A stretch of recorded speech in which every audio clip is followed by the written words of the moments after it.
For decades, Vince Gill stood quietly behind his music, his smooth voice and gentle guitar work admired by millions. Yet in his later years, he finally chose to reveal the struggles that nearly broke him while carrying the weight of another man's legacy. In a rare, unguarded moment, he let the world in on what truly happened when he stepped into one of rock's most sacred spaces. Behind the applause and the harmonies, his journey was filled with doubt, conflict, and the kind of pain few ever suspected. Early life and the roots of music. Vince Gill's story begins far from the spotlight, in Norman, Oklahoma, where he was born on April 12, 1957. The youngest of 3 children, Vince grew up in a house filled with music. His father, Stan, was a judge by profession, but his true passion lay in instruments, banjo, guitar, and whatever else he could get his hands on. His mother, Jaren, also sang, and together they surrounded their children with melodies. The Grand Ole Opry drifted through the family's radio on many nights, while modern rock and roll records spun on the turntable. Vince, from his earliest days, was caught between these two worlds, traditional country and the rebellious spirit of rock. At just 5 years old, Vince found a guitar that had once belonged to his grandmother. It was on this instrument that he learned to play Old Shep, the first of countless songs he would master. Before long, he and his half-brother Bob were performing together, even appearing on a local radio show to cover the Beach Boys' Long, Tall Texan. For an 8-year-old boy, it was a moment that hinted at what his future might hold. In school, Vince carried his guitar to show and tell, stunning his classmates with renditions of songs like The House of the Rising Sun. A nearby guitarist named Jay, along with another mentor, Julian Aiken, helped refine his skills, guiding him beyond simple chords into more complex playing. By his teenage years, Vince was no longer just a guitar player. He had taught himself fiddle, banjo, mandolin, and bass guitar, expanding his versatility with every passing year. Bluegrass would become his first true passion. Introduced to the genre by a family friend's son who played mandolin, Vince fell in love with its energy and community. After high school, he made the bold decision to pursue a career in bluegrass full-time.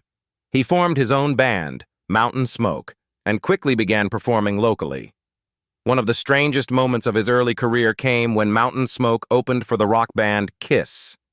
The audience, unprepared for bluegrass, threw objects and booed. Vince's response was equal parts defiance and youthful recklessness. He flipped off the crowd and even mooned them before storming off stage. It was a glimpse of the grit and fire that lay beneath his soft-spoken personality. These years laid the foundation for everything that would come later. They showed a boy from Oklahoma that music was not just a hobby, but a calling, and no matter the obstacles, he would keep chasing it. The Vince Gill who would one day join the Eagles was being shaped in these small, chaotic moments on stage, long before the world knew his name. Pure Prairie League, Cherry Bombs, and Solo Struggles, 1978 to 1989. By the late 1970s, Vince Gill's steady climb through small bluegrass circles led him to something much bigger. In 1978, he joined Pure Prairie League, a soft rock and country rock band already enjoying success on the charts. For Vince, it was a turning point. He stepped into the spotlight as the lead vocalist, singing on their hit single, Let Me Love You Tonight. The song climbed the Billboard charts, introducing his voice to a national audience and proving he had the kind of appeal that could cross genres. Beyond singing, Vince also wrote songs for the band, sharpening the skills that would later define his solo career. But his time with Pure Prairie League did not last forever. By 1982, Vince moved on, joining Rodney Crowell's backing band, the Cherry Bombs. Among its members were some of Nashville's finest players, including Tony Brown and Richard Bennett. Though he was no longer the lead voice, this experience proved invaluable. It exposed him to the inner workings of professional Nashville musicianship, where precision and discipline mattered as much as raw talent. Still, Vince knew he wanted more. In 1984, he took the leap to launch a solo career, signing with RCA Records Nashville. It was a bold decision. He had name recognition, but not yet the foundation of a solo star. His early albums at RCA delivered only modest success. Songs like Victim of Life's Circumstances and If It Weren't for Him found small audiences, but they didn't catapult him into the mainstream. For years, Vince struggled to find the breakthrough that would justify his choice to go it alone. These were not easy times. He had a young family to support, and financial uncertainty loomed over him. Many nights were spent wondering whether the sacrifices were worth it, whether the spotlight he dreamed of was slipping away. But Vince Gill had one defining trait. He refused to quit. That perseverance paid off in 1989 when he signed with MCA Nashville. This decision marked the beginning of a new era in his life. With the support of a powerhouse label and a clearer vision of his musical identity, Vince was finally ready for the moment that would change everything. Breakthrough years and Grammy glory, 1989 to 1990s. The turning point came with Vince Gill's 1989 album, When I Call Your Name. The title track, a mournful ballad of heartbreak, resonated deeply with audiences and climbed the Billboard Hot Country Songs chart. Suddenly, after years of struggle, Vince had his breakthrough. The song won him his first Grammy Award, opening the door to a decade of success that few country artists would ever match. Through the early 1990s, Vince became one of Nashville's most dependable hitmakers. Between 1992 and 1994 alone, he scored 4 solo #1 singles, cementing himself as a powerhouse in the industry. His albums achieved RIAA Platinum status, with his 1992 release, I Still Believe in You, becoming his most successful, eventually selling over 5 million copies and reaching quintuple platinum certification. The awards poured in. Vince Gill would go on to win 22 Grammy Awards, the most ever by a male country artist, along with multiple CMA awards, including Entertainer of the Year. Yet what set Vince apart was not only his ability to sell records, but also his reputation as one of music's most generous collaborators. In 1993, he partnered with Reba McEntire on The Heart Won't Lie, a duet that climbed to the top of the charts. Years later, he would lend his voice and guitar to Chris Young's Sober Saturday Night, and even take part in the multi-artist project Forever Country in 2016, celebrating the genre's legacy. Behind the success, however, Vince remained grounded. He was known for his humility, his quick wit, and his willingness to support other musicians. He played not just as a headliner, but also as a session guitarist and background vocalist, elevating the work of countless peers. Even at the height of fame, Vince resisted the arrogance that often comes with celebrity. Still, the road was not without shadows. His marriage to Janice Oliver, with whom he had a daughter, would eventually fall apart, leading to a painful divorce. For a man who poured his emotions into music, this heartbreak only deepened the sadness woven into his songs. By the late 1990s, Vince Gill was no longer just a country star. He had become a symbol of the genre's emotional core, blending technical mastery with sincerity. But just as his career seemed untouchable, the next chapter would force him to reinvent himself once again. The Time Jumpers and An Unexpected Call from the Eagles, 2000s to 2017. As the new millennium arrived, Vince Gill's career shifted into a quieter but equally meaningful phase. By the early 2000s, he had already collected shelves full of awards, released platinum albums, and proven himself as one of country music's most versatile artists. Instead of chasing constant chart success, he gravitated toward music that nourished his soul. In 2010, Vince joined the Time Jumpers, a Western swing group made up of Nashville's most respected session players. For nearly a decade, from 2010 to 2020, he played in this ensemble, finding joy in the camaraderie and the freedom of performing without the pressures of stardom. For Vince, this period was a kind of musical homecoming, returning to the roots of community and craft, the very things that had made him love music as a child in Oklahoma. but life has a way of rewriting the script. In January 2016, Glenn Frey, co-founder of the Eagles, passed away. His death left a void not only in the band, but in the world of rock music. For millions of fans, it felt unthinkable that the Eagles could continue without him. Don Henley himself admitted that he thought the band was finished. And yet, in the quiet aftermath, conversations began about whether their legacy should continue on stage. That conversation eventually reached Vince Gill. In 2017, he received an unexpected call from Eagles manager Irving Azoff. At first, Vince thought it was a mistake, or even a cruel joke. The Eagles were not just any band, they were one of the most revered names in music history, their harmonies and songs defining a generation. Now they were asking him to stand where Glenn Frey once had. The weight of the offer was staggering. Vince had spent decades carving his own identity as a country star, but this was different. This was an invitation to step into a space that fans held sacred. He knew immediately that no one could ever replace Glenn Frey, but the request was not about replacing. It was about honoring, carrying forward, and ensuring that the Eagles' music would not fade with time. Don Henley himself made it clear. Vince was the only person they had considered. They respected his integrity, his musical ability, and most of all, his humility. It wasn't about finding a clone of Glenn.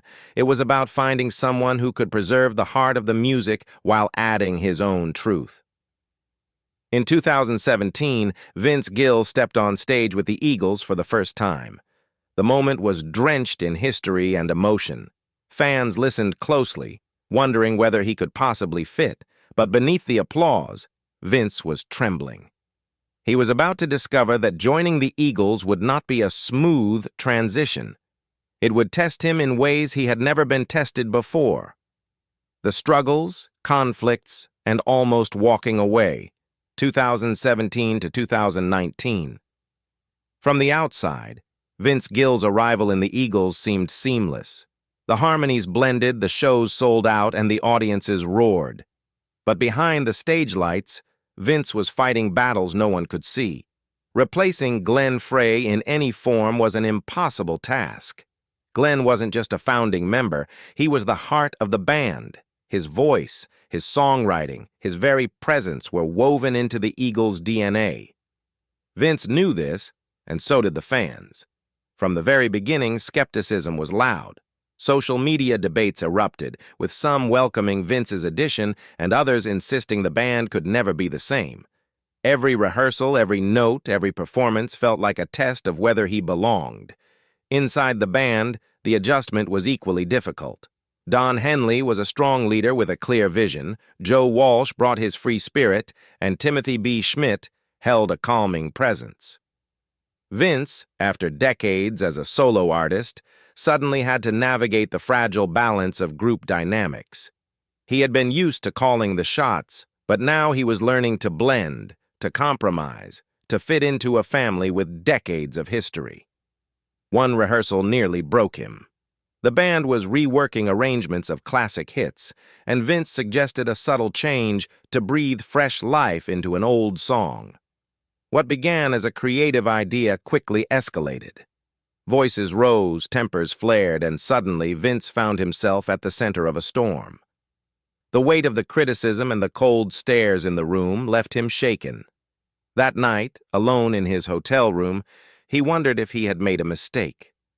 The thought of walking away consumed him. Returning to his solo career would mean peace, control, and the ability to shape his own music again.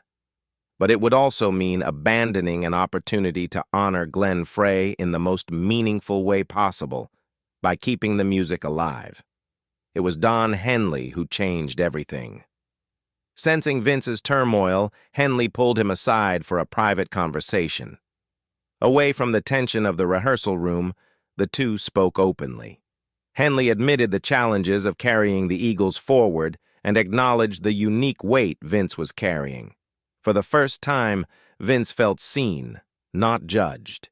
In that moment, the bond between them deepened. That conversation convinced Vince to stay. It wasn't about replacing Glenn, it was about honoring him. By staying with the Eagles, Vince realized he could help ensure that Glenn's voice would never be forgotten, that the music would live on for new generations. But the struggle left its mark. Even years later, Vince would admit in interviews that he often felt like an outsider, battling self-doubt and questioning whether he truly belonged. For fans who only saw the confident performer on stage, this revelation was shocking. Yet it was also what made his journey so human. As the years passed, the weight Vince Gill carried slowly began to ease. What once felt like a borrowed space gradually became a home. By 2019, fans who had been skeptical at first were starting to see him not as a replacement, but as a bridge, someone who kept the Eagles' legacy alive while adding his own voice. His smooth tenor blended seamlessly with the harmonies on classics like Take It to the Limit and Tequila Sunrise. On stage, he often took on Glenn Frey's vocal parts, but always with humility, reminding audiences that he was there to honor, not to overshadow. With his country background, Vince brought a subtle twang to familiar songs, breathing new life into them without losing their soul. His guitar work, equally fluid and melodic, reshaped live performances of Hotel California and Lion Eyes, offering fans a mix of nostalgia and freshness.